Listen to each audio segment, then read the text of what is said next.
you hear me? Okay, so Her question was, for those of us, I have to stand for those of us who went to local schools, did we live at home? So I grew up with a single mom, and yeah, I still live at home. So I couldn't afford to, even working at Willow Street, I couldn't afford to live on my own, especially in this area, and she couldn't afford to help me with an apartment or anything. So I still live at home. I'm going to be 28 in November. It's okay. I'm fine with it. I probably will still live at home for a little bit after I graduate also. And it was fine. My mom was really, really, really supportive. I used to bring home these and she would be so happy. So her support has just been awesome. And to come home after like a long day of school to a home-cooked meal and like my bed made was like awesome. So you can do that for your kids. It means a lot. So it worked out for me. Can I elaborate on that really quick? Yeah. I wanted to add. So it's not absolutely crucial, obviously, that you go to four-year university. But if you ever get a chance somewhere along the line in your education to live in a dorm, I really do recommend it, because whether you like it or you really hate it, it really does have a polarizing effect, because you either really thrive there or it's absolute hell. But the lessons that you, especially, okay, in my case it was hell. The lessons that you learn there are very valuable in life, because I can't think of another situation where you have to deal with somebody else's BS so much 24/7. It's character building. You know, you have to be really patient with socks on door handles and people's messes and people's weird little things about making everything face the right direction.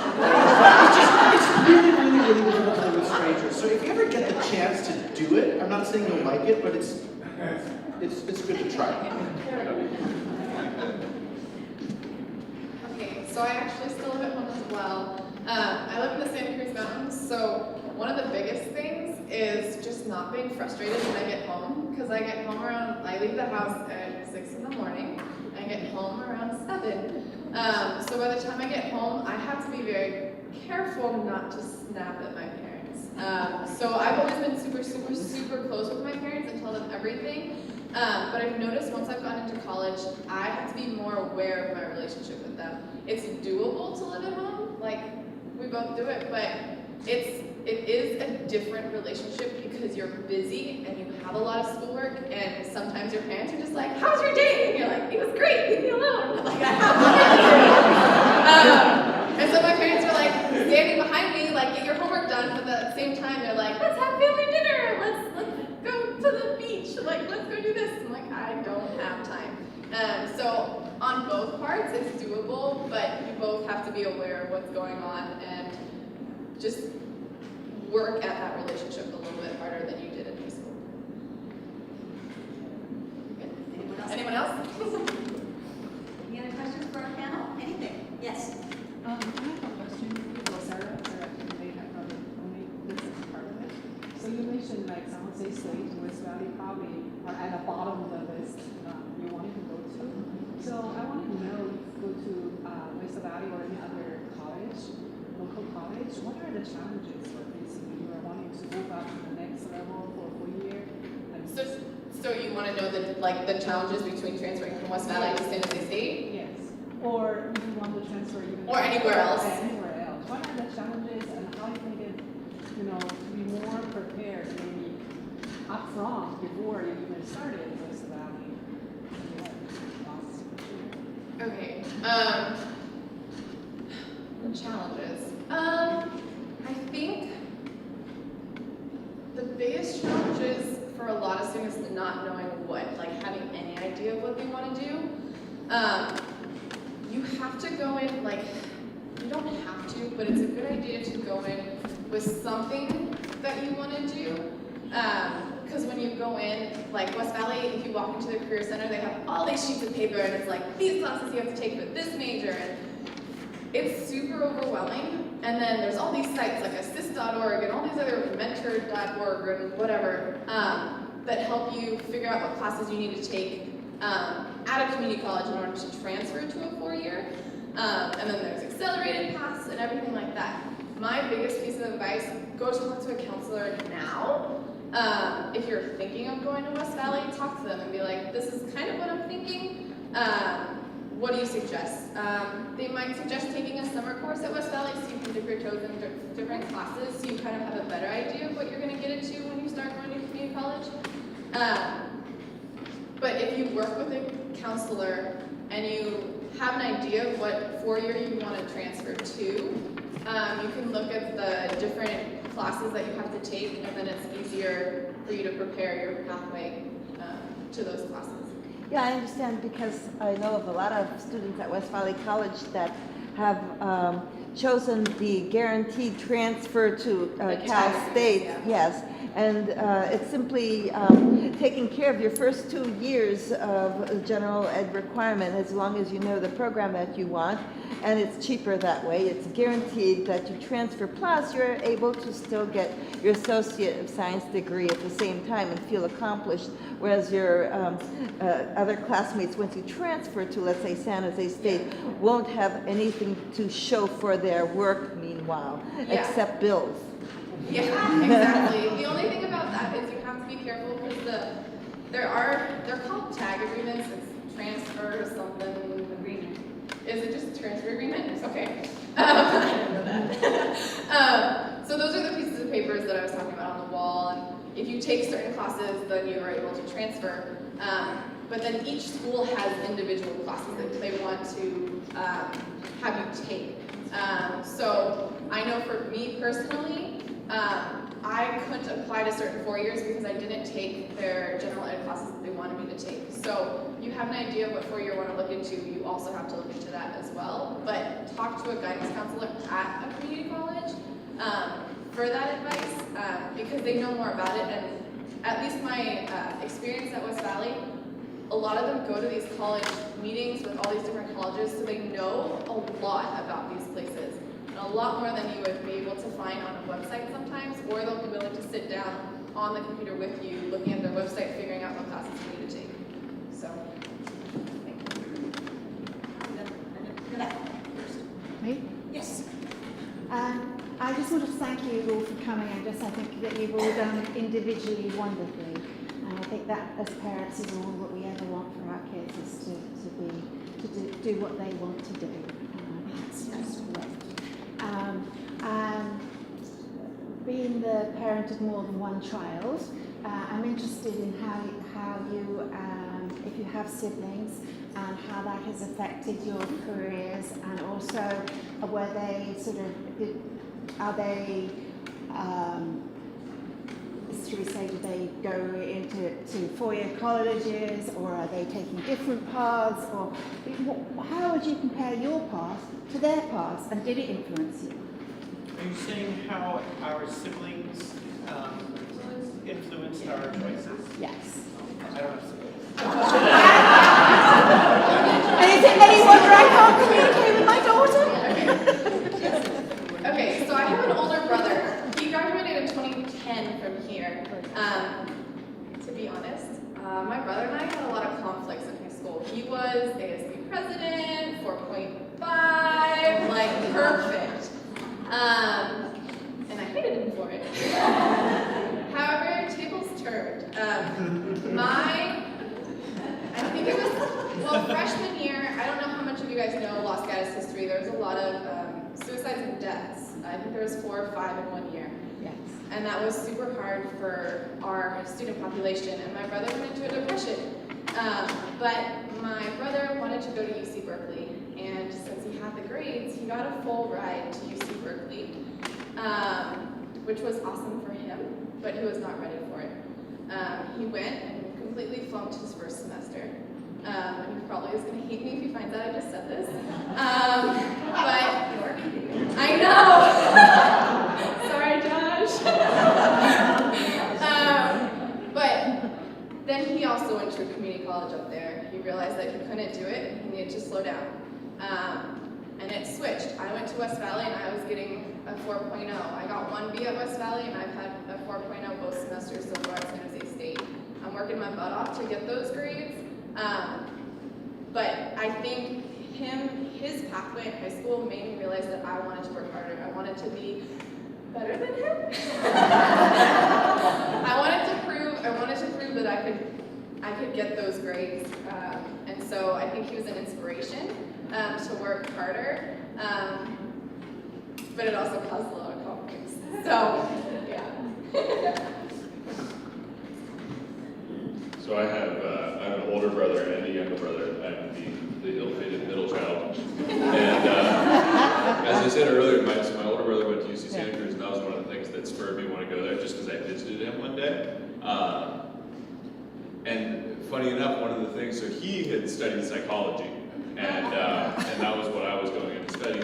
And he was like 2 years out of college while I was in college, my first year studying psychology, and he was working for a minimum wage job at like a beer brewing supply shop, and couldn't find anything to do with his degree, and was kind of like, maybe I don't want to do this. And so when that guy came in to talk about accounting, it sounded that much better. Now, to be fair, this was like the height of the recession and everything like that. No one was getting jobs. So that was definitely an influence on me, is kind of watching, what he had done. And then to flip the tables again, he saw what I was doing with business management economics, and he went and got his MBA in sustainable business, and so now he's a consultant. So it's really interesting. My little brother saw all the stuff we were doing, decided that you can get in-state tuition in California and Hawaii, and so he was just going to go do that. And, he graduated with a degree in psychology a couple of years ago. He's currently taking 2 years off to live with his girlfriend on the beach, and he loves it.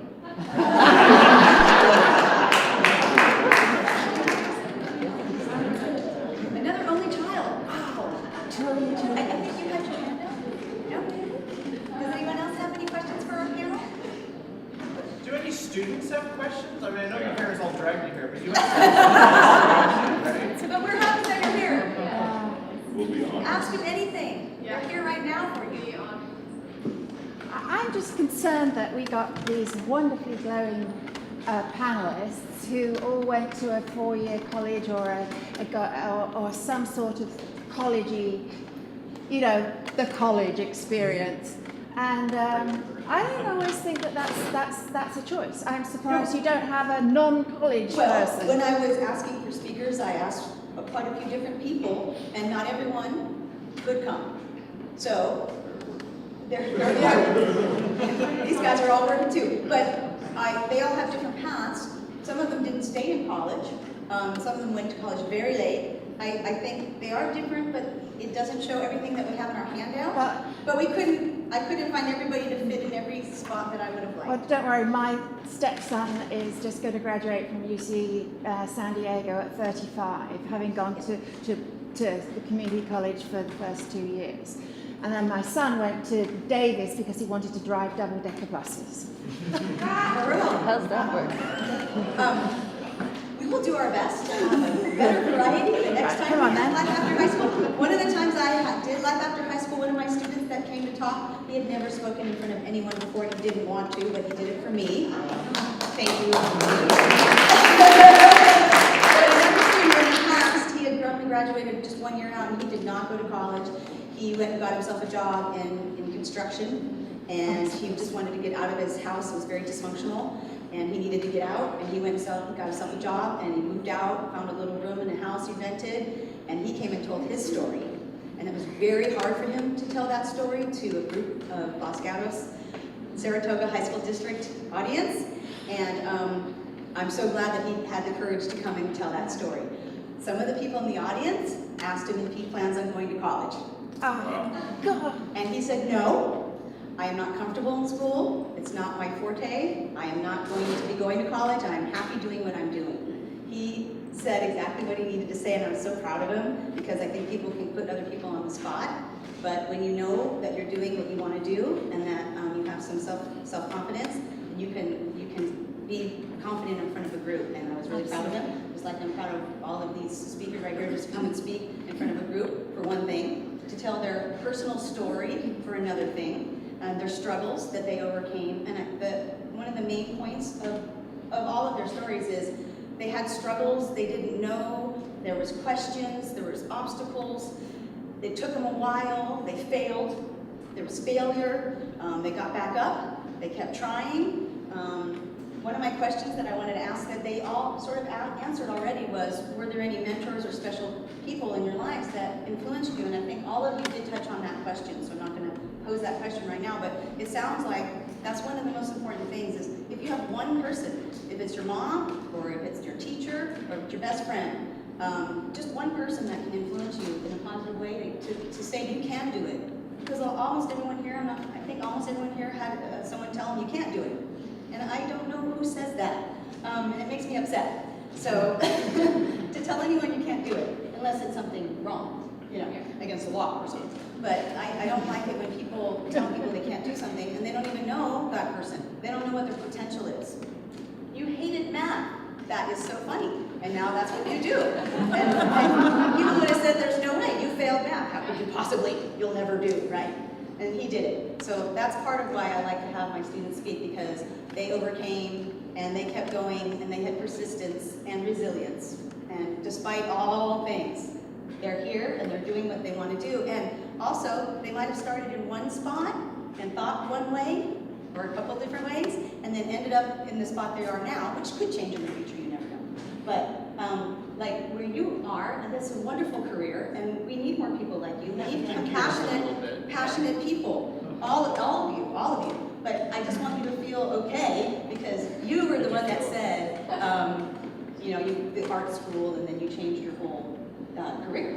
I think And you found your 10%. place. I think 10% of Americans work in the field they studied anyway. So. Yeah. Probably. A lot of people that go to college don't even work in the field that they studied in college anyway. And they're still paying off the debt. And one of my other questions was, you already answered it too, so I'm not going to answer that. But my last question of the night, and we can still open up the audience for more questions if you think of something while we're still here, is if you could go back in time when you were in high school. Well, no, you're not actually. If you could go back in time with what you know now, what would you tell yourself while you were in high school? You could go back, you know, time machine. And you could tell yourself something that would help you in your future. Can you think of something that you might tell yourself? Does anyone want to answer that? Yes. Thank you, John. So something that I did, something that I did learn, not quite right away in my professional career, is it's really, really, really beneficial to have connections, right? You know people and you know, if you networking, if you reach out to people, they will reach out as well, and they'll help you. I forget who asked the question about what to do about transferring to a school, and right. I was thinking, go there and talk to people, and get your toes wet and talk to people, and then get kind of a feel of what things the people who are already there did to get in, and talk to teachers, talk to the janitor, talk to students. You know, just, if you get yourself familiar with the culture there, then you will kind of know what to expect. Okay, good. So I do that a lot with talk. nursing homes, and I didn't really talk much about what I do. It's pretty boring usually. But anytime I need to go somewhere and work with people, I always go there early, and I look around, and I talk to them, and I figure out what I'm going to need to do when I need to do it, so I am prepared. It's just, I wish I started doing that earlier. I learned that, you know, through trial and error, but it is helpful. Very good. Thank you. Do you want to- So I kind of already touched on it, but not comparing yourself. That's the number one thing. I didn't learn that until a couple years ago, when I was in nursing school. And comparing myself to other people is what got me not going back to school after high school, or not, and even if you, whatever you choose to do, but just being kind of complacent, is because I was comparing myself to other people, that I couldn't do it, that I wasn't doing what they did. And I also want to say about West Valley, anytime anybody says anything bad about West Valley, I want to scream at them. Because that is another option, that four-year colleges are not for everybody at all, and West Valley is not for everybody either. But West, especially if you've struggled in high school, West Valley is a really good stepping stone to like get, and you have a lot more, you're a lot more independent. You kind of get to find yourself. It's not like your parents waking up in the morning and telling you to go to school, or your teachers helping you out. It's, you have to do it for yourself. And the fact that when you do it for yourself and you notice that I'm doing this all on my own, you really start to build this confidence. And you want to do it even more, it's because it's just for you. You're the one doing it. You're the one getting out of bed every morning. You're the one doing the homework. And that's what really pushes you. That's for me, and that's why I love talking about myself. That's why I love bragging, is because I work really, really hard. And you have something to brag about. Yeah, I work really hard to get where I am, and I did not, and I did have people that helped me along the way, but I did it myself. So, yeah, don't compare yourself, be proud.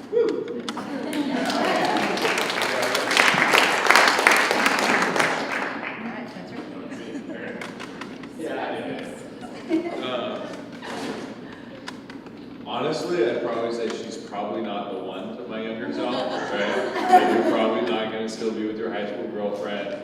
Probably don't focus so much time on it, Spencer. I had two-year relationships when I was in high school, and I thought that was the most important thing about. But kind of anecdotally, but it's true. But I'd say, like, dude, you're going to be wrong a lot. Just get comfortable with that, you know? Like, I would beat myself up a lot for, like, making the bad decision. And I realize now, like, all those, like, horrible at the time decisions I made, whatever it seemed and whatever trouble it got me into, like, at the end of the day, it became something that was, like, something came out of that, you know? And so, like, get comfortable with just being wrong, you know? That was it. And, yeah. That's good. Yes, please, you can. Sure. You showed UC Santa Cruz, you thought it was like a miracle. You didn't really go into, did you write a really great essay? You brought in all of these factors, you know? I was super honest in my essay that I wrote. I don't think I did like something particularly special there. I mean, I said that I had struggles. I explained why I dropped out of high school, and I had lots of F's and that kind of stuff that got changed. But I don't think there's a silver bullet there. You know, I think it's just a matter of doing your best. And, you know, honestly, if I wouldn't have gotten in there, I would have gotten in somewhere else.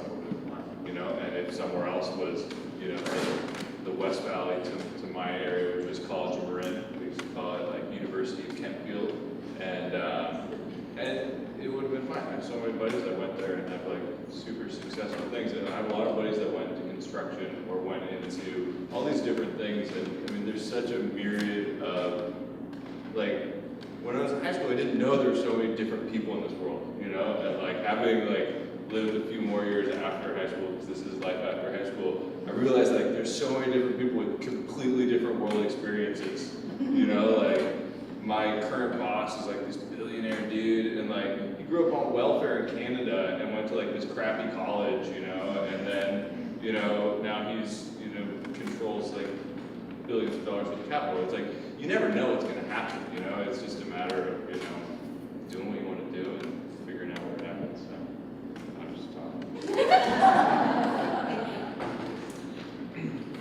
Okay, so mine's kind of a combination of everybody. I was thinking, the biggest thing I would tell myself is enjoy the moment.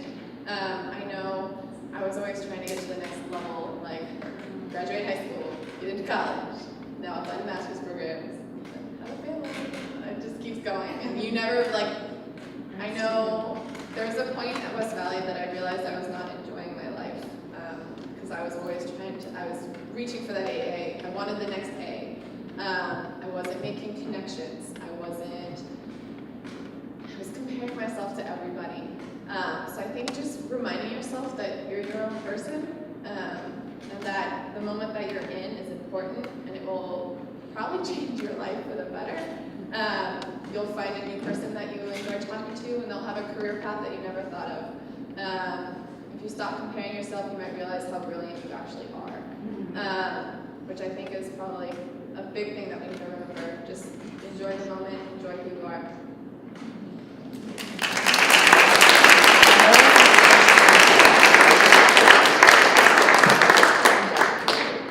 Thank you, all of you.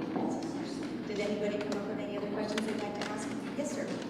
In high school, college, and even now, how did you mitigate and alleviate your stress levels? How did you alleviate your stress levels in high school and or college? Anyone want to field that one? Sure. Kristin? So for stress level in college, when I started nursing school, they tell you on the orientation day, say goodbye to your life for 3 years. You're not going to be able to do anything. Say goodbye to your friends. Well, maybe not that bad, but that's pretty much what they're saying. And I didn't do that. I still hung out with my friends. I still watch my favorite reality TV shows when I have time. I still make time for myself because constantly studying and just hammering the books all the time, of course I still study, but you need time for yourself. You need to like rejuvenate and you need to take care of yourself because you're not going to be able to learn anything if you don't. Also, number one thing is sleep. I pulled a few all night, well now I work night shift, but so I guess it doesn't really work that way.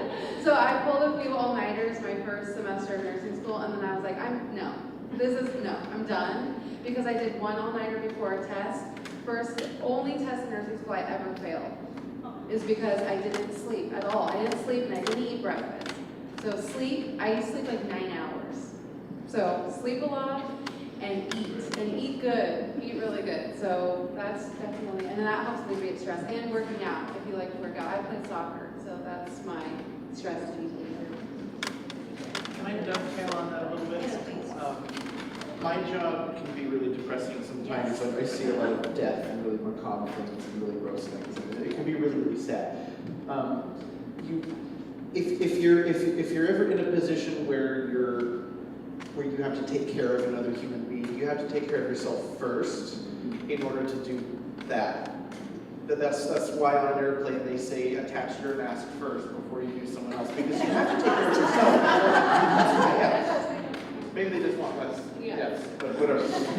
You have to take care of yourself before you can take care of other people. And you have to keep yourself spiritually secure, to not just completely go crazy. I mean, the only way I survive with my job is I have a really morbid, sick sense of humor about it, and I have to be able to laugh at really sad and terrible things. That's the only way. But it's very important to take care of yourself physically and emotionally to keep yourself functioning at all, when you're taking care of other people, basically. I just a simple thing. Yes, please. Just one simple thing. One thing that I started is I started making a list of things that I wanted to do. Not like, Disneyland has been on there for about 11 years, but just like small things. Like I want to go to Yogurtland with so and so. I want to get coffee with so and so. You put it on a list, and as soon as something stressful comes up, and you get to this point where you can't study anymore, and then you just call that person up and you're like, hey, what you doing? Or I wanted to go hiking, and so you go hiking. But just like giving yourself that time of a break, because there's a point where you like just hit a wall, and if you continue to try, your anxiety level is going to go up, your stress level is going to go up, you're not going to be able to sleep, and it's just going to be a downhill battle from there. So just like you said, give yourself some time, but maybe like make a list and actually like cross it off when you get it done, because that gives you an accomplishment. You're bored. Yeah.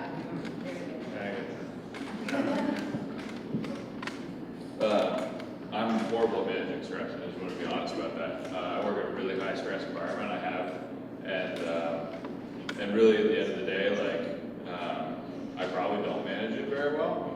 But when it comes to a head, what I try to realize is not to take certain things very seriously. Like at the end of the day, like this is a job.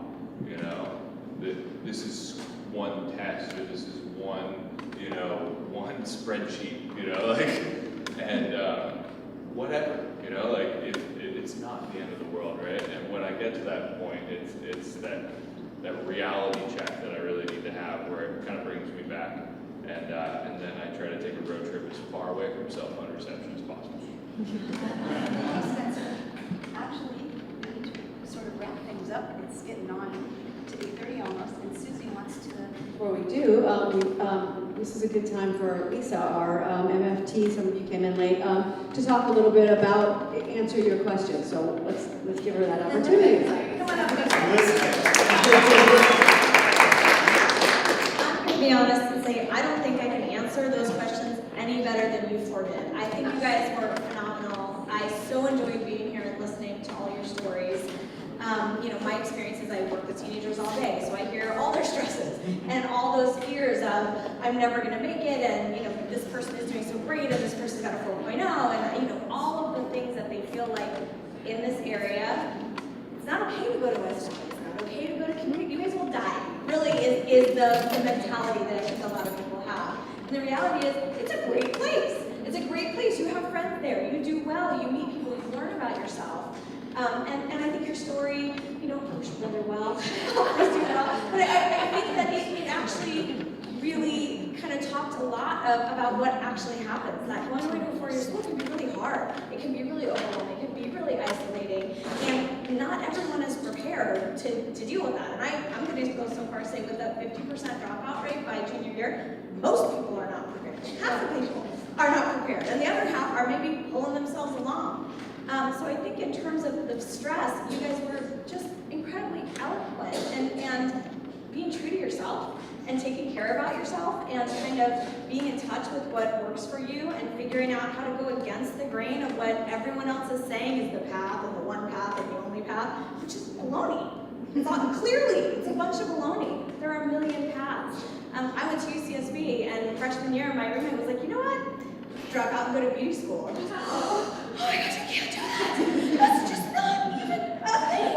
You can't. You're gonna die. And she was like, stop it, lady, I'm gonna do this. And she's still my best friend to this day, and she makes a lot more money than me up in Marin. With my master's degree, I make a great living. I'm not complaining, but she makes a better living. When you break it down per hour, she does a lot of celebrities' hair, and she loves her job, and she's so happy and so satisfied. And so often parents come in and they're like, my kid must do this. I'm like, well, they mustn't. Maybe there's other options.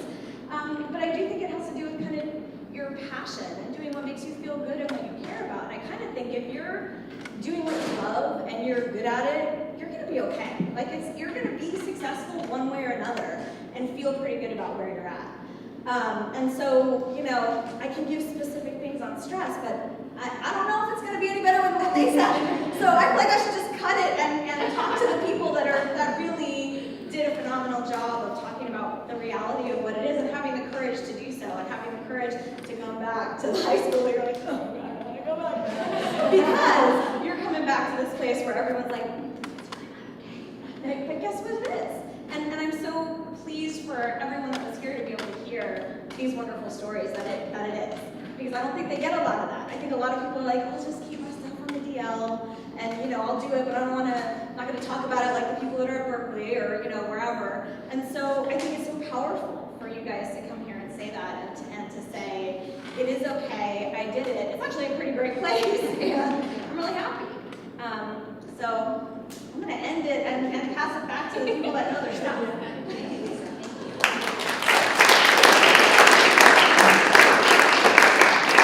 Any other questions? I didn't really have a question, I just wanted to make a statement. I really admire you, okay? Being able to make all these different directions and being okay with making mistakes. And there's a lot I wanted to say, and I think the last thing about what the therapist was saying is, I don't think by your senior year you're supposed to be locked in and know what you're gonna do. I had a sister at 4.0 and everything as well.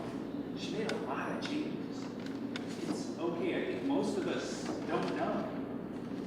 And just to be okay with that. And the best piece of advice my sister gave me was, I went to Davis because my sister went there. She said, Scott, you gotta take some fun classes. And she listed off 3. In case anyone didn't hear, his sister said, Scott, you gotta take some fun classes. And she listed off 3. Yeah, and it turned out to be one of the incredible stress relievers my whole life.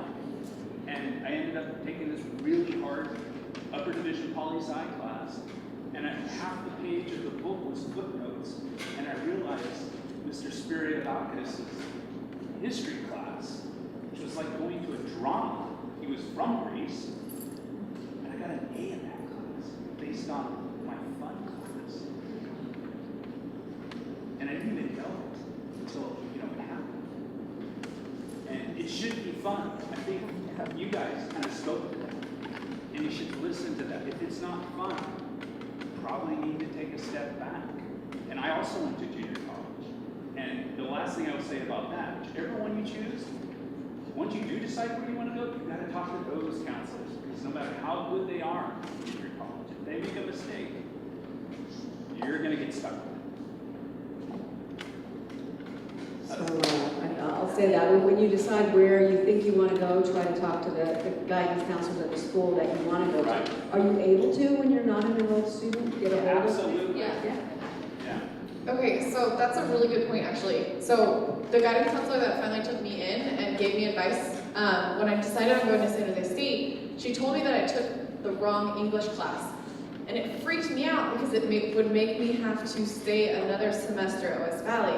But I went to San Jose State and said, this is my dilemma. I took this class, they said this English class doesn't cover this. And they're like, what are you talking about? You took a higher level English class, you're fine, chill. So that's a really good point. If you know where you want to transfer to, talk to them. Put your foot in the door because then they know your name, like you said, networking.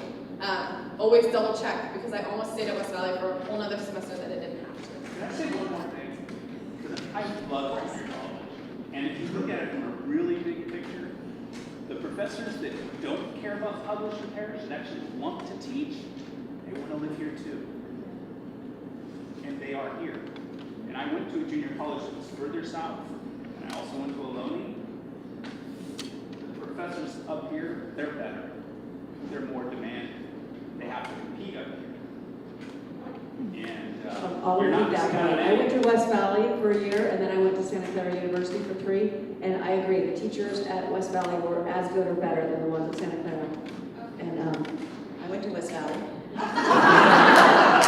and then I ended up working at Microsoft for 7 years. I worked at Stanford for 5 years. I've had great jobs, and West Valley doesn't give away a good career, a good life. So I think there's West a lot of Valley is the cheerleaders. best thing If that's an option, you need it. If you want it, don't close the door on it. That's all. But there's a lot of people who go straight to 4 years, and that's the perfect thing. And some go out of state, and some stay close to home. There is no right or wrong. That's the best thing that these stories shared with us tonight. I wish we would have had someone from a trade school here, and I'm going to work on that for my next event. And a beauty school. And a beauty school, and hospitality. Any final comments from you fantastic folks? Wait, one more thing. There are a few handouts in the back. I think Parent Continuum on the back right there behind this group, on that table where that young lady is standing. There are some handouts from them, and there's also a handout with quite a few of the local community colleges and colleges in our area with their basic information, website, phone number, and their support services phone numbers and websites as well. So there's a handout back there. So on your way out, please look and see if there's anything that you'd like. And then one more thing, we're going to be having Lisa come and speak on November 5th, which is a Thursday night again, here in the library, and that is going to be on anxiety. She did the most outstanding job this morning speaking to CASA about that topic, so we're bringing her back, and so please come back and join us.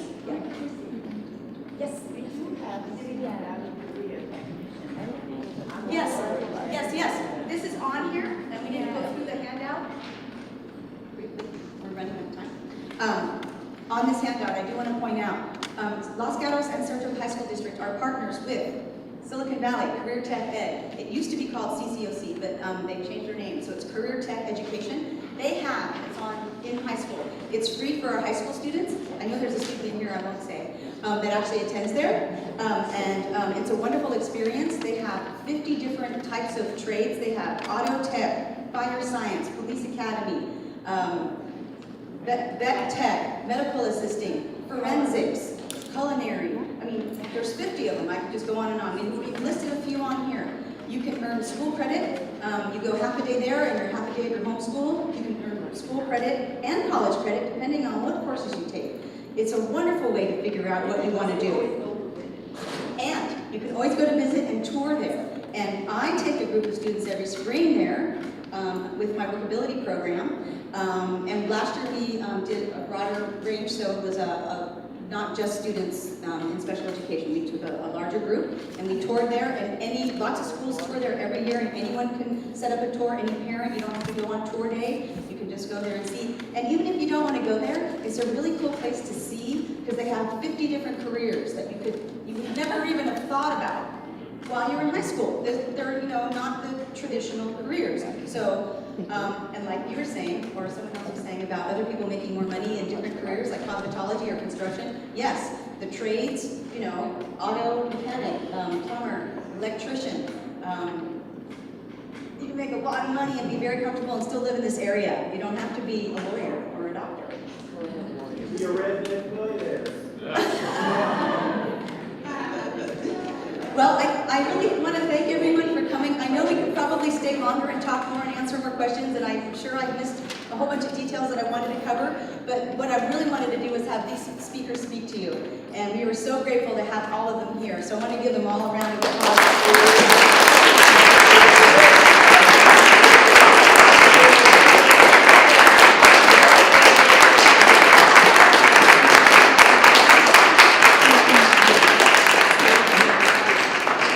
Thank you, everyone.